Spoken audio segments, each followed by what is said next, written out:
ಹರೇ ಕೃಷ್ಣ, ಜಯ ಜಗನ್ನಾಥ. ಇಂದಿನ ವಿಡಿಯೋದಲ್ಲಿ ಜಗನ್ನಾಥನ ರಥಯಾತ್ರೆಯ ಹಿಂದಿರುವ ಕಥೆಯ ಬಗ್ಗೆ ಮತ್ತೆ ರಥಗಳ ಹೆಸರು ಮತ್ತೆ ಅವುಗಳು ಏನೇನು ವಿಶೇಷತೆಯನ್ನು ಹೊಂದಿದೆ ಅನ್ನೋದ್ರ ಬಗ್ಗೆ ಮಾಹಿತಿಯನ್ನು ಪಡ್ಕೊಂಡ್ವಿ. ಈ ವಿಡಿಯೋದಲ್ಲಿ ಹೇರಾ ಪಂಚಮಿ ಅಂದ್ರೆ ಏನು ಮತ್ತೆ ಇದಕ್ಕೆ ರಥಯಾತ್ರೆಗೆ ಏನು ಸಂಬಂಧ, ಅಷ್ಟೇ ಅಲ್ಲದೆ ಬಹುಡಾ ರಥಯಾತ್ರೆ ಅಂದ್ರೆ ಏನು ಅನ್ನೋದ್ರ ಬಗ್ಗೆ ಮಾಹಿತಿಯನ್ನ ಪಡ್ಕೊಳ್ತಾ ಹೋಗೋಣ. ಈ ವಿಡಿಯೋವನ್ನ ಮಿಸ್ ಮಾಡದೆ ಕೊನೆವರೆಗೂ ನೋಡಿ, ಯಾಕಂದ್ರೆ ನಿಮ್ಮೆಲ್ಲರಿಗೂ ಇಷ್ಟವಾಗುವಂತಹ ಒಂದು ಟಾಪಿಕ್ ಇದು. ಜಗನ್ನಾಥನ ರಥಯಾತ್ರೆ ವೇಳೆ ಆಲಯದಿಂದ ಬೃಂದಾವನಕ್ಕೆ ಅಂದ್ರೆ ಗುಂಡಿಜಾ ಮಂದಿರಕ್ಕೆ ಯಾರ್ಯಾರು ಹೋಗ್ತಾರೆ?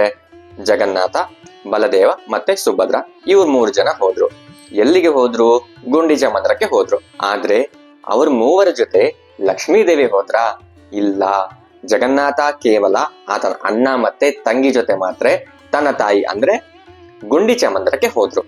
ಲಕ್ಷ್ಮೀದೇವಿಯನ್ನ ಕರ್ಕೊಂಡೇ ಹೋಗಿಲ್ಲ. ಈ ವಿಷಯ ಲಕ್ಷ್ಮೀದೇವಿಗೆ ರಥಯಾತ್ರೆ 5ನೇ ದಿನ ಗೊತ್ತಾಗತ್ತೆ. ಗೊತ್ತಾದ್ಮೇಲೆ ಸುಮ್ನೆ ಇರ್ತಾರ? ಇಲ್ಲ ಅಲ್ವಾ? ತನ್ನ ಪತಿಯಾತ ಜಗನ್ನಾಥ ಗುಂಡೀಚಾ ಮಂದಿರಕ್ಕೆ ತನ್ನನ್ನು ಕರ್ಕೊಂಡು ಹೋಗಿಲ್ಲ ಅಂತ ಲಕ್ಷ್ಮೀದೇವಿಗೆ ತುಂಬಾ ಕೋಪ ಬರುತ್ತೆ. ಇದೇ ಕೋಪದಿಂದ, ಇದೇ ಸಿಟ್ಟಿನಿಂದ ಲಕ್ಷ್ಮೀದೇವಿ ಕೂಡ ಗುಂಡೀಚಾ ಮಂದಿರಕ್ಕೆ ಹೋಗ್ತಾರೆ. ಲಕ್ಷ್ಮೀದೇವಿಯನ್ನ ಗುಂಡೀಚಾ ಮಂದಿರಕ್ಕೆ ಪೂಜಾರಿಗಳು ಕರ್ಕೊಂಡು ಹೋಗ್ತಾರೆ.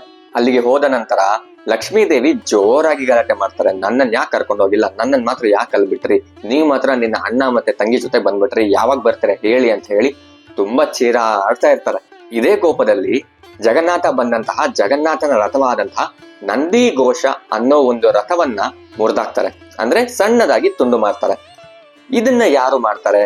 ಈಗಿನ ಅಂದ್ರೆ ಸಾಂಕೇತಿಕವಾಗಿ ಲಕ್ಷ್ಮೀದೇವಿ ಕೋಪವಾಗಿದ್ದಾರೆ ಅಂತ ಹೇಳಿ ಅಲ್ಲಿನ ಪೂಜಾರಿಗಳೇ ಆ ನಂದಿಘೋಷ ಅನ್ನೋ ರಥವನ್ನ ಸಣ್ಣದಾಗಿ ತುಂಡು ಮಾಡ್ತಾರೆ. ಇದನ್ನೆಲ್ಲ ಯಾಕೆ ಮಾಡ್ತಾರೆ? ಲಕ್ಷ್ಮೀದೇವಿ ಕೋಪಗೊಂಡಿದ್ದಾರೆ ಅಂತ ಸಾಂಕೇತಿಕವಾಗಿ ತೋರ್ಸೋದಕ್ಕೆ ನಮಗೆ ಹೀಗೆ ಮಾಡಿದ್ದಾರೆ ಅವರು, ಅಷ್ಟೇ. ಹೀಗೆಲ್ಲ ಮಾಡಿ ಲಕ್ಷ್ಮೀದೇವಿ ವಾಪಸ್ ಆಲಯಕ್ಕೆ ಹೊರಟೋಗ್ತಾರೆ. ಈ ಒಂದು ಪ್ರೋಸೆಸ್ನ ಹೇರಾ ಪಂಚಮಿ ಅಂತ ಕರೆಯಲಾಗುತ್ತೆ. ಗುಂಡೀಚಾ ಮಂದಿರದಿಂದ ಜಗನ್ನಾಥ, ಬಲರಾಮ ಮತ್ತೆ ಸುಭದ್ರನ ವಾಪಸ್ ಆಲಯಕ್ಕೆ ಕರ್ಕೊಂಡು ಹೋಗುವಂತ ಆ ಒಂದು ಪ್ರೋಸೆಸ್ ಏನಿದೆ ಅದನ್ನ ಬಹುಡಾ ರಥಯಾತ್ರೆ ಅಂತ ಕರೀತಾರೆ. ಇಲ್ಲಿ ಇನ್ನೊಂದು ಆಸಕ್ತಿದಾಯಕ ವಿಷಯ ಏನಪ್ಪಾ ಅಂತ ಹೇಳಿದ್ರೆ, ಜಗನ್ನಾಥ, ಬಲರಾಮ ಮತ್ತೆ ಸುಭದ್ರ ಗುಂಡೀಚಾ ಮಂದಿರದಿಂದ ಆಲಯಕ್ಕೆ ಬಂದಾಗ ಅಲ್ಲಿ 2 ತಂಡಗಳು ನಿಂತ್ಕೊಂಡು ವಾದಗಳನ್ನ ಮಾಡ್ತಾ ಇರುತ್ತೆ. ಒಂದು ಲಕ್ಷ್ಮೀದೇವಿಯ ಪರವಾಗಿ, ಮತ್ತೊಂದು ಜಗನ್ನಾಥನ ಪರವಾಗಿ. ಕೋಪಗೊಂಡಿರುವಂತಹ ಲಕ್ಷ್ಮೀದೇವಿ ಏನ್ ಮಾಡ್ತಾರಪ್ಪ ಅಂತ ಹೇಳಿದ್ರೆ, ಆಲಯಕ್ಕೆ ವಾಪಸ್ ಅವ್ರು 3 ಜನ ಬರಬಾರ್ದು ಅಂತ ಹೇಳಿ ಬಾಗ್ಲು ಹಾಕೊಂಡ್ಬಿಡ್ತಾರೆ. ದೇವಸ್ಥಾನದ ಬಾಗ್ಲನ್ನೇ ಹಾಕೊಂಡ್ಬಿಡ್ತಾರೆ. ಬಲರಾಮ ಮತ್ತೆ ಸುಭದ್ರ ಇನ್ನೇನು ಬಾಗ್ಲು ಹಾಕೊಂಡಿದ್ದಾರಲ್ಲ, ನಾವು ಮುಂದೆನೂ ಹೋಗಕ್ಕಾಗಲ್ಲ, ಒಳಗೂ ಹೋಗಕ್ಕಾಗಲ್ಲ, ಇಲ್ಲೇ ಇರ್ಬೋಣ ಅಂತ ತೀರ್ಮಾನ ಮಾಡ್ತಾರೆ. ಆಗಲೇ ಜಗನ್ನಾಥನಿಗೆ ಸೋನಾವೇಶ ಅಂತ ಹಾಕ್ತಾರೆ.